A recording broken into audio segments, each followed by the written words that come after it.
Hola otra vez. Aquí nos encontramos hoy en Indagando en Indagando en Políticos. Hoy toca Pedro Sánchez. Hoy toca el gordo. ¡Pum! El fucking president. ¿Qué decir de Pedro Sánchez Pérez Castejón? Cabe decir bastante. He anotado poco. Como veis, solo una página.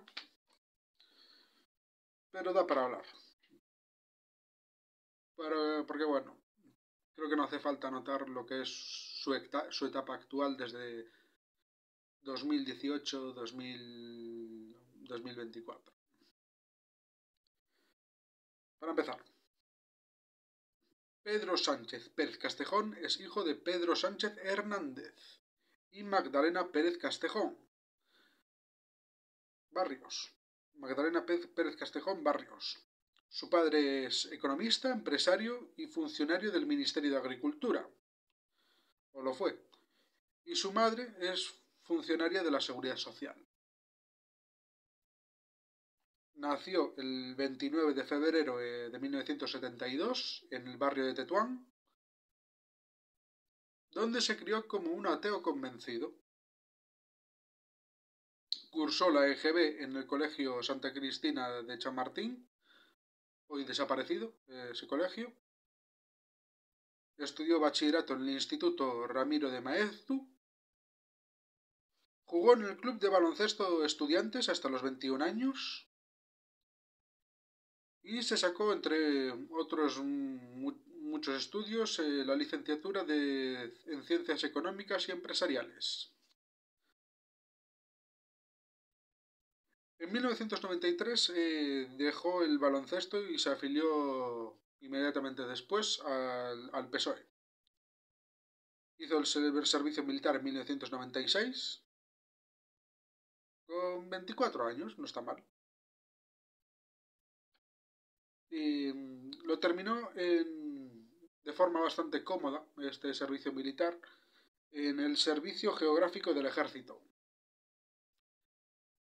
Es uno de esos destinos bastante codiciados, digamos.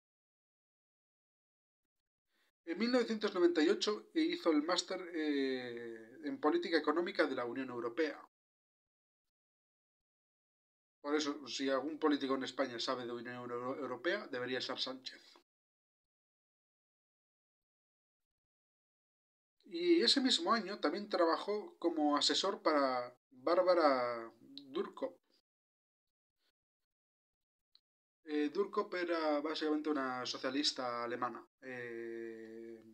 muy conocida, entre otras cosas, aparte de su carrera, también por ser la viuda de Enrique Casas, asesinado por los comandos autónomos anticapitalistas, que fue una escisión de ETA. Es decir, literalmente trabajó para una víctima del terrorismo vasco. En el año 2000 fue uno de los delegados del 35º Congreso Federal del PSOE, donde salió elegido Zapatero. A partir de entonces, Sánchez se rodea de gente como Óscar López, Antonio Hernando, entre otros.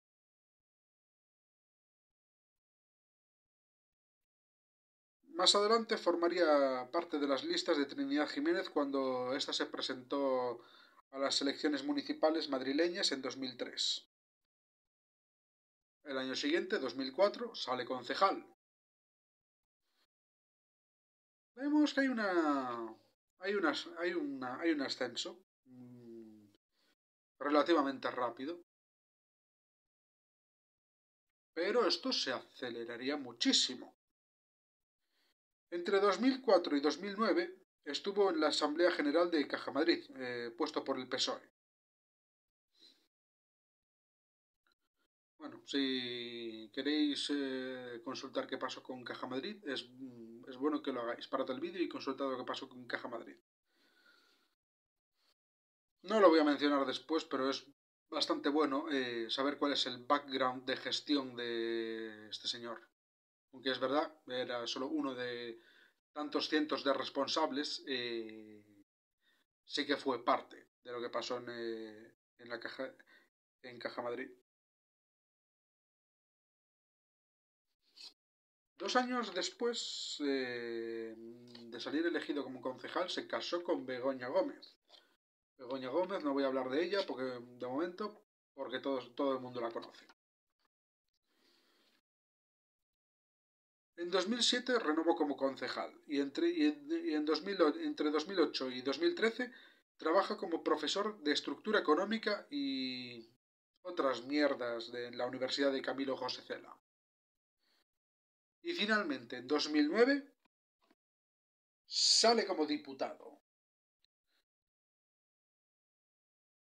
2009 es una fecha interesante porque el año antes fue cuando quebró la economía en todo el mundo.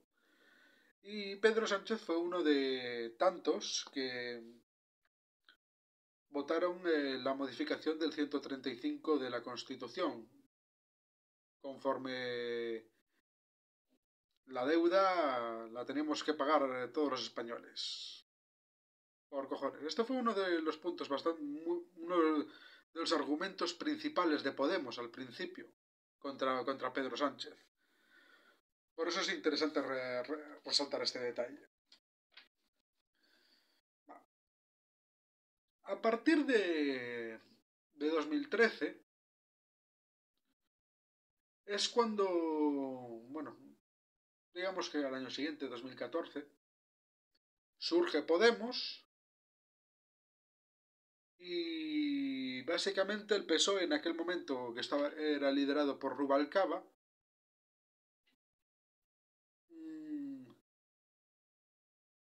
digamos que Rubalcaba deja de gustar al PSOE. No era un líder carismático, no enfervorecía a las masas. Y entonces en un congreso federal del PSOE sale elegido Pedro Sánchez, con el apoyo de Susana Díaz y otros cuantos varones del PSOE. O sea, sale Pedro Sánchez para liderar el PSOE nacional.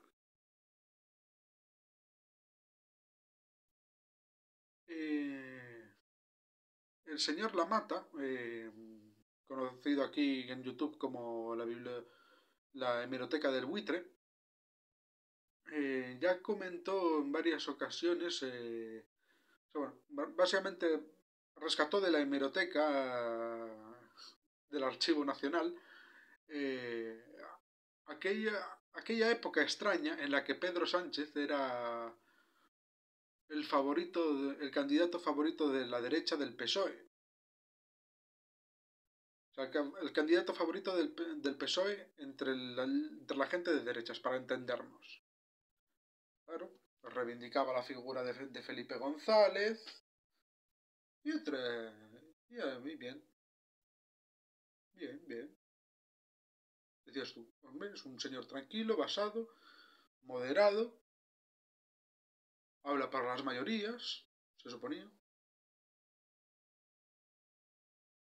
Pero entonces empieza a ocurrir lo de 2010, ocurre 2016. Rajoy se mete una leche en las elecciones ese año y ocurre algo bastante singular. Que España se queda sin gobierno durante aproximadamente un año, un poquito menos. Y durante ese año, PSOE, o sea, bueno, el PSOE ve como Podemos está en el auge de su ascenso, está en el culmen de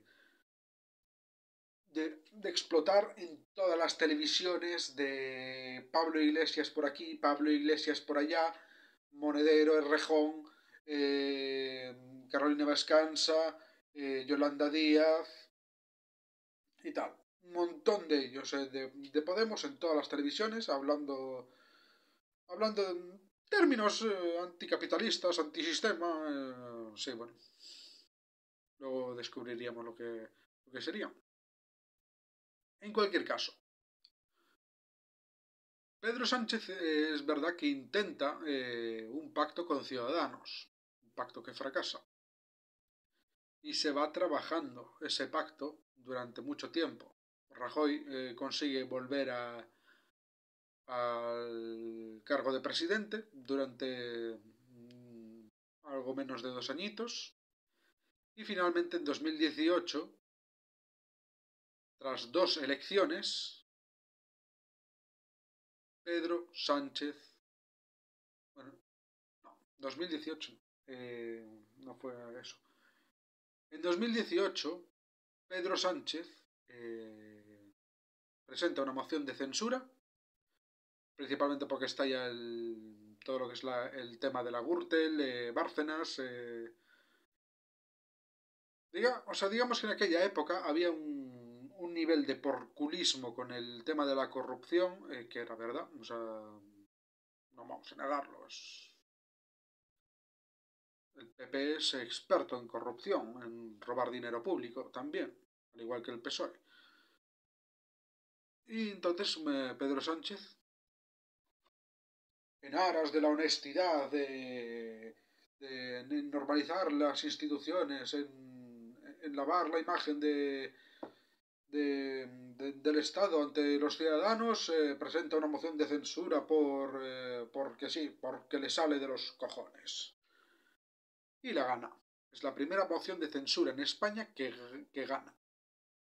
O sea, que se gana por parte del candidato de la moción de censura. Y así Pedro Sánchez se convierte en presidente del gobierno.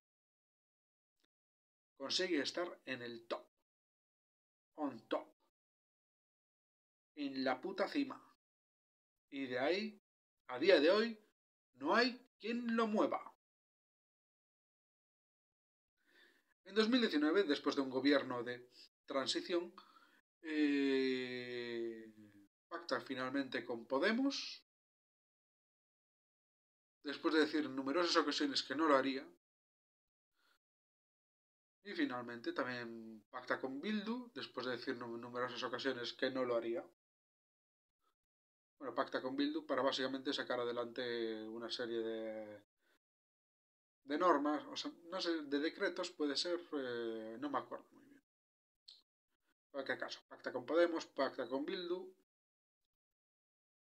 pero ahí ocurre una desgracia desastrosa, la pandemia, que algunos llaman la pandemia. Yo no me voy a dar de experto, yo no sé qué cojones ocurrió en aquel tiempo, pero básicamente Pedro Sánchez tomó o sea, básicamente tomó una serie de decisiones que a día de hoy siguen siendo cuestionadas y creo que hay mucha base para cuestionarlas. En primer lugar, no tomó ninguna medida de prevención para el coronavirus hasta pasado el 8 de marzo. Porque en aquel momento interesaba mucho que todas las mujeres salieran a la calle a protestar contra no sé qué. Resultado, después de eso se declara el estado de alarma y empiezan a haber un porrón de infectados de coronavirus. Un porrón de ellos. Y de modo que así estamos durante 3 meses y algo, encerrados en casa. Literalmente encerrados. No se podía salir salvo para aquellos que tenían que trabajar en puestos de trabajo que se consideraban esenciales y para hacer la compra. Nada más. Bueno, sacar al perro a pasear, sacar a tu hijo autista a pasear también era algo que se decía que había que tener comprensión con la gente que sacaba al autista de su familia a darle el paseo. Ciertas cosas. Bueno, el caso es que después de eso, todo, digamos, vuelve a una nueva normalidad, pero nos vuelven a encerrar al cabo del año. O sea, bueno, al cabo del año. Al poco de acabar en 2020, vuelven a encerrarnos. O sea, creo que esto fue en octubre, noviembre. Se declara otro estado de alarma Y es que en aquella época hubo, hubo cosas extrañas. Se declaró que estas decisiones, todas las decisiones que tomaba el gobierno, se tomaban en base a la opinión de un comité de expertos, que luego dijeron que no existió. Los estados de alarma, los dos, fueron declarados inconstitucionales. Se detuvo a gente que estaba sola en la playa, sin mascarilla, porque no hacía falta, y se veía a policías bajando en helicóptero, entrando sin orden judicial en casas, para básicamente detener a todo Kiski. Se vivieron una serie de cosas bastante extrañas, raras, cosas que jamás pensábamos hace 5 años que habríamos aceptado, las acabamos aceptando. Y también murieron miles y creo que decenas de miles de personas. No, creo que superamos los 100.000.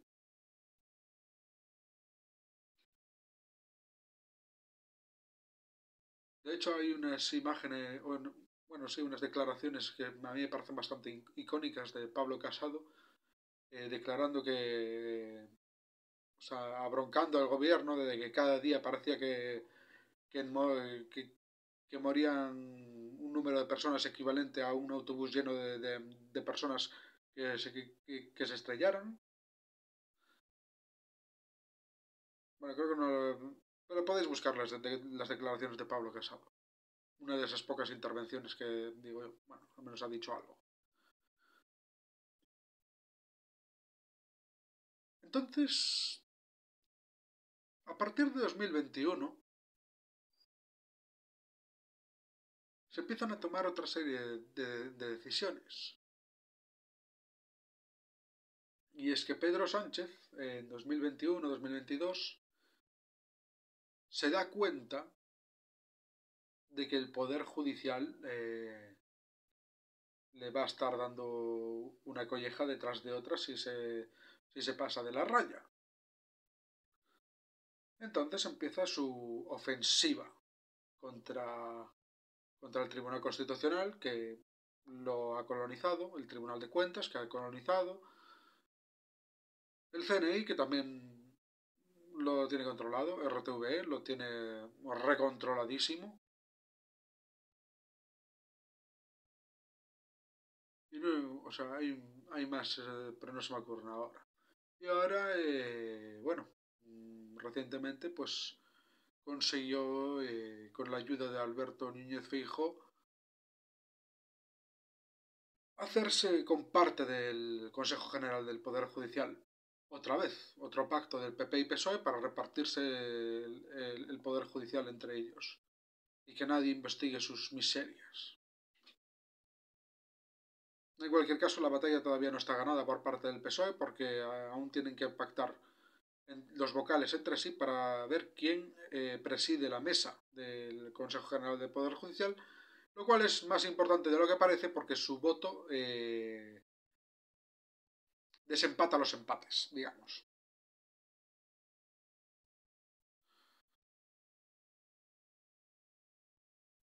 Y bueno, también otra cosa. Ahora sí que voy a hablar de Begoña Gómez. Cuando Pedro Sánchez es... Bueno, me he saltado una parte. Pedro Sánchez no consigue ser presidente del gobierno de la noche a la mañana sin más.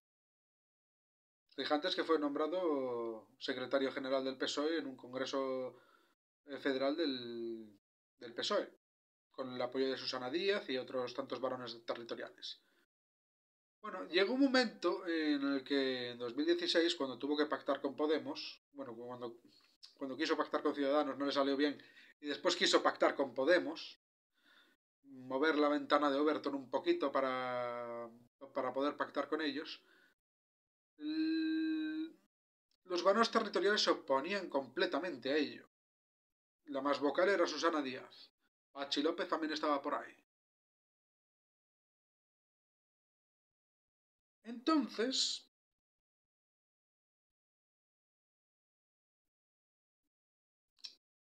el PSOE consiguió echar a Pedro Sánchez, es la cuestión. Pero Pedro Sánchez, siendo un superviviente, porque eso no se le puede negar que es un superviviente, dejó su acta de diputado y, con un reducido equipo de personas que aún lo apoyaban, entre ellos José Luis Ábalos, Adriana Lastra, Coldo, se embarcan en lo que se llama el viaje del coche de Pedro Sánchez. Realmente no fue así, pero bueno, es el viaje de la ruta en coche, que se dio por toda España para hablar con las personas interesadas que podían haber para que él volviera al frente del PSOE. En ese tiempo, Pedro Sánchez es una persona muy activa en granjearse todos los apoyos necesarios. Hasta que al final él se presenta otra vez, de nuevo, como candidato para liderar el PSOE, con la ayuda de Ábalos, de Adriana Lastra y de Coldo. ¿Qué creéis que sucedió? Pues obviamente que volvió al cargo del PSOE, le dio una paliza monumental a Susana Díaz y a Pachi López, y a Pachi López lo cogió y le dijo, ahora eres mi putilla. Ahí lo tienes a Pachi López siendo el más tuerzo, el monigote perfecto para hacer bla bla bla bla, bla con Pedro Sánchez con la mano metida en su culo y moviéndole la boca. En cualquier caso, la banda del coche está montada. José Luis Ábalos, Adriana Lastra, Coldo. A la que se suman ahora todos los ministros del PSOE. Los futuros ministros del PSOE. Todos ellos. Todos ellos. Y a partir de 2020, pues bueno, Pedro Sánchez pues se siente con posibles, le consigue un puesto a su hermano en no sé dónde, le empieza a conseguir trabajillos a su mujer, subvenciones por aquí para mi papa, empieza a hacer esto, empieza a hacer estas cosas. Cosa extraña, en 2024 se descubre todo el pastel.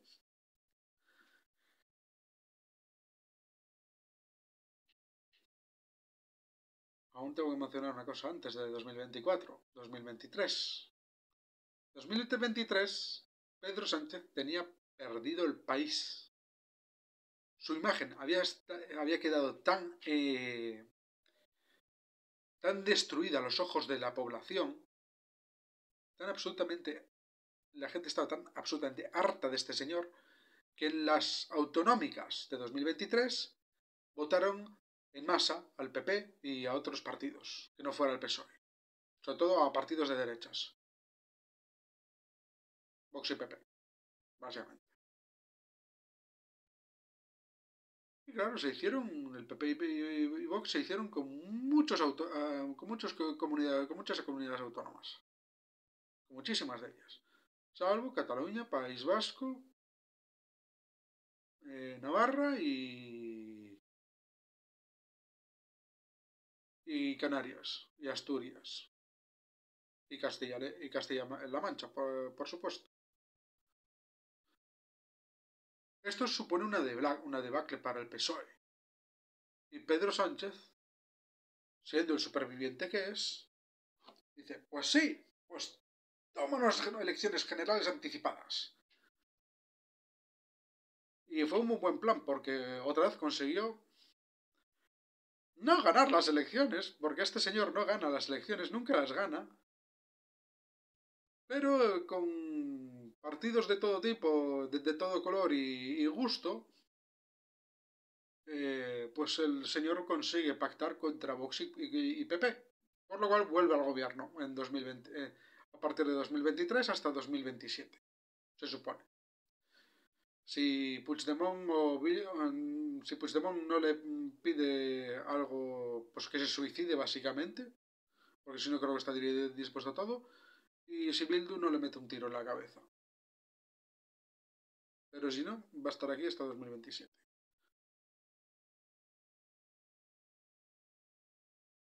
A partir de 2024,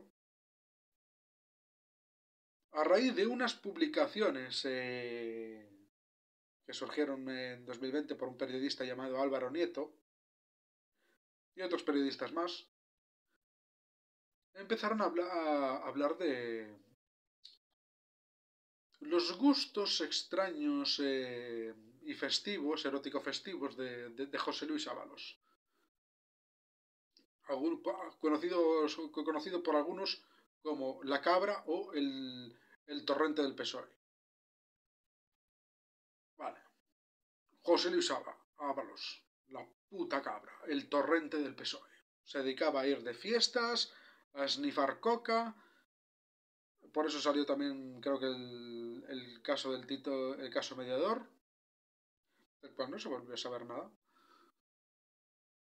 Que consistía básicamente en un montón de empresarios snifando coca y alternando con fulanas. No me miréis así, era literalmente eso el caso. Y bueno, con beneplácito, todos esos empresarios con beneplácito del PSOE. Vale. José Luis Ábalos. A partir de 2023, a finales de 2023, la UCO, bueno, básicamente empiezan a investigar a Coldo. Este tío, ¿quién coño es? ¿Por qué le hace recados ¿Por qué le hace tantos recados a Ábalos? ¿Por qué este tío sale de un prostíbulo? ¿Quién es? ¿Por qué está ahí? Y bueno, empiezan a investigarlo. ¿Por qué se gasta tanto dinero en comprar pisos? ¿De dónde saca ese dinero?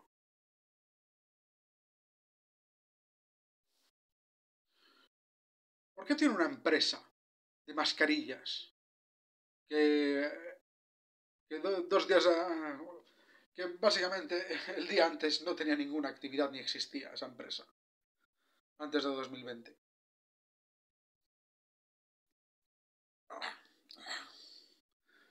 Y claro, empieza la máquina del fango del PSOE, de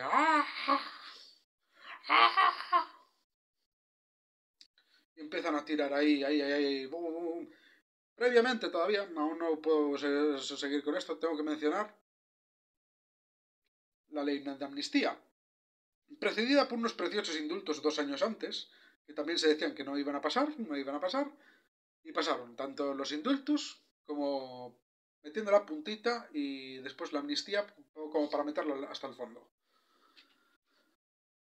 Y literalmente, o sea, ahora tenemos... Parece que hay problemas para detener a Puigdemont cuando entran en territorio español. O bueno, este tipo de cosas. Por eso, esto es el tema de la corrupción de Pedro Sánchez es un motivo más para que Pedro Sánchez esté dispuesto a absolutamente todo para conservar el poder. Como dice Fabián Cebarrio, a este tío no lo sacamos de ahí ni con decapante. Si es que vuelve a haber elecciones alguna vez. Porque quién sabe. Total, esa, esa gente de la derecha es una panda de fascistas, así que ¿por qué no meterles un tiro a todos? Total, no son humanos. Los fascistas son monstruos, de los cuales no hay que saber nada, solamente hay que matarlos, ¿no? Solamente hay que destruirlos, verlos como lo... Es que no voy a seguir porque, joder, me van a chapar el canal. Pero bueno, básicamente esto es vida y obra de Pedro Sánchez. Tiene dos hijas, creo que no tiene mucho interés, o sea, las dos hijas, como las dos hijas de Zapatero. Seguramente cuando crezcan a lo mejor también salgan corruptas porque aprendan las tradiciones familiares de la casa. Yo qué sé.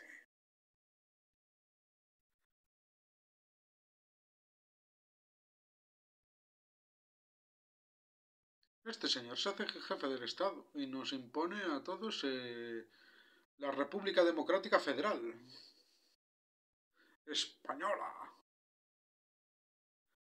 Por cierto, también fue presidente del del Consejo de la Unión Europea. Así que a saber qué más cosas ha hecho. También es presidente de la Internacional Socialista.